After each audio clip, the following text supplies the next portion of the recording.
Hi, I'm Chimbugwe, and you're welcome to the Z2 Car Guide, where we get to talk about the cars that are dominating the Ugandan roads. And today we are going to feature the Toyota Vitz. But before we get into it, please hit the subscribe button. It's very important. Go ahead and do it. Okay, the Toyota Vitz was born in 1998, if I may, because we choose to give them the personality of human beings on this show. And that makes it about 22 years. If it was a guy, he's fully grown and he's done with campus. He's probably looking for his first job.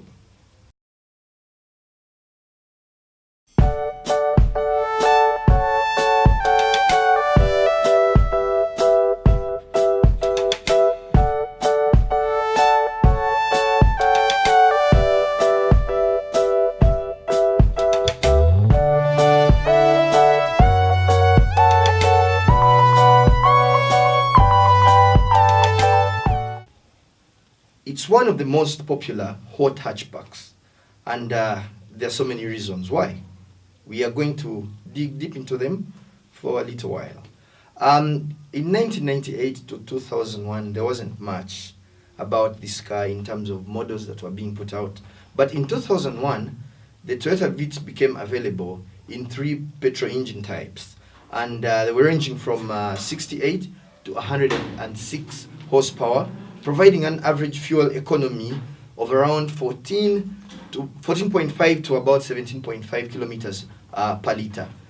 This only makes it about 4 times more than what you would spend on a Bajaj Boxer, the Boda Boda, where you would need 1 liter of fuel to get you from Kampala to Entebbe on a Bajaj Boda Boda.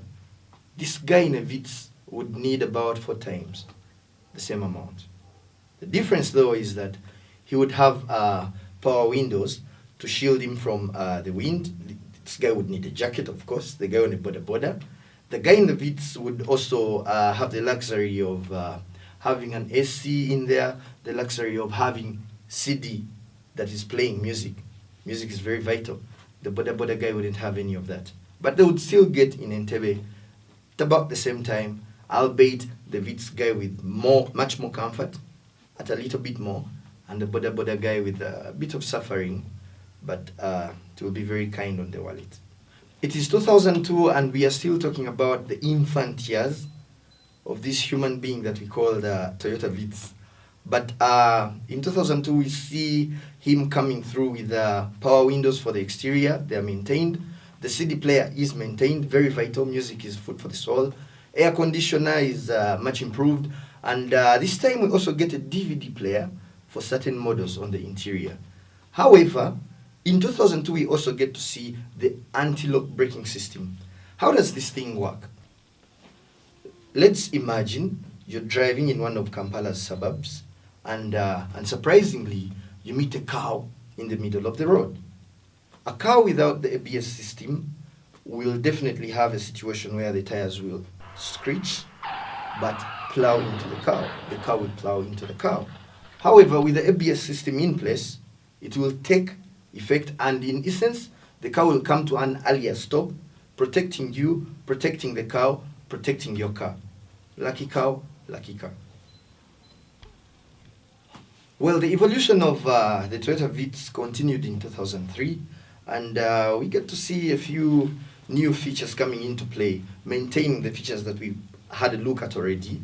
And it is at this point where you get the electronic door opener, back door opener, where you get to just hit a button and you pop the trunk of your Toyota Vitz open. It is also here that we get to see the airbag coming into play to protect you, the driver. It is also here that we get to see the Toyota's intelligent idling stop system technology. It's a mouthful, but it is the technology. And what this technology does is, in the situation of, say you're at the traffic lights, and you're not in motion, you're not driving forward, you're not reversing, you're just there, idle, this technology is able to shut the engine down so that you do not spend more on fuel. In essence, it saves your fuel. But the moment you hit the acceleration tab again, the engine just restarts and off you go. Can you imagine with all the cool features that the 2003 Toyota Vitz edition had? In 2004, these guys opted to actually go on better by including the hybrid technology in the mix. Because it is in 2004 that we actually get to see the Toyota Vitz being able to back you up when you're on the road. The way the hybrid technology works is that when you're driving the car, of course utilizing your fuel and the engine, unknown to you, the battery is being backed up with some energy, courtesy of the engine. So that when you get to that period where the fuel is, done, you still have the option of covering a few more meters, or should I say, covering some more ground, courtesy of the power that is saved up on the battery. In essence, now we got your window. At the age of 15, 16, that's when a young man starts to, get into his own, if you may. The stage is usually called adolescence. We see the pimples, we see the deepening of the voice, we see the bulging of the chest and, the hands and whatnot. We also see a guy taking keener interest in the girl child. But that's not what we intended to talk about today. But in essence, in 2005, the Vitz got a similar experience. It came of age, it got better seats, it got a better shape, it got much better styling, if you may. It also got the advanced anti-lock braking system, the ABS we talked about, that situation with the cow. It gets even better here, because in the past, we were talking about you being able to avoid the cow. Now you don't even have to think about it. Like, this is almost guaranteed. It gets even more interesting, because then we get another airbag together for the passenger. Initially, we had only one for you, the driver. But now you, the driver, you're safe, and so is your girlfriend. You don't have to worry about that. But with all that, we also get to see better fuel economy from this car. And we are looking at a situation where you're able to cover 24.6 kilometers at a liter. This is almost cutting into half what we would spend initially if we were looking at that comparison with the Bajaj Boxer guy, where you would have to make 4 stops with the 2001 Vitz. Now you only need to make 2 stops in the same distance that you're covering with the Bajaj guy. Considering all the good stuff that the Vitz experienced in 2005, where we get to talk about him getting into his own, in 2006 it becomes even better, only that this time it was more about the performance. We look at a situation where the Vitz actually gets to grow the horsepower to 110. It breaks the 100 horsepower mark of the engine, but it remains fuel efficient, only that this time it even gets a CVT transmission, which enables it to be able to jump from one gear into another seamlessly without giving you that feeling. CVT transmission in full is continuously variable transmission. Note that down. I know you'll need it in your life. In 2008, the input was more about the electronic features, the aesthetics of the electricity of the car, if I may. And we get to see a key player getting into the life of the Toyota Vitz, and this is none other than the smart entry and the push to start features, where all you need is your key being somewhere near you in proximity, and you come close to the car will be able to recognize, the car door will be able to recognize your thumb, and it will allow you to get into it. Same thing will be done at the start button. This time there's no turning of keys. All you need is to put the thumb at the start button, and the engine will come to life. However, this is a Zeto tip.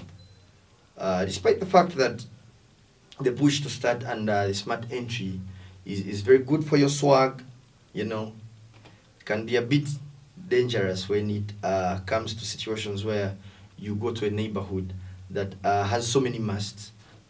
Example is Naguru. There's a time I went with my 2008 Toyota Vitz model, to a posh hotel in Naguru, parked near a mast. By the time I came to, ignite that smart technology push to start, I couldn't even get inside the car. That car is still in Naguru. This is not a joking subject.